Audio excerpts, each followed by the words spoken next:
Deux cas de mouvement rectiligne uniformément variés.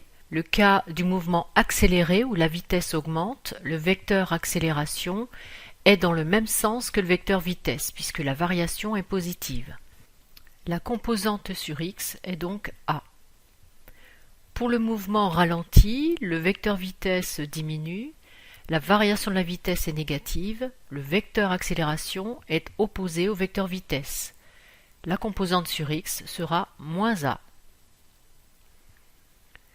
Pour trouver Vx, il faut rechercher la primitive de a.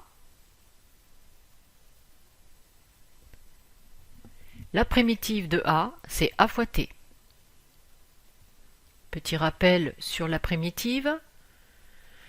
La primitive de k, k fois t, k étant une constante. La primitive de 0, c'est une constante. La primitive de k fois t puissance n est égale à 1 sur n plus 1, k tn plus 1. A étant une constante, la primitive est a fois t. Ne pas oublier la condition initiale, plus v0x. À t égale 0, il faudra regarder la valeur v0x.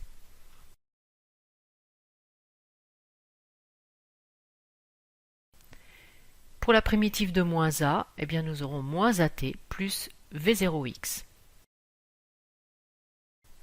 Là encore, recherchez à t égale à 0 que vaut la valeur v0x.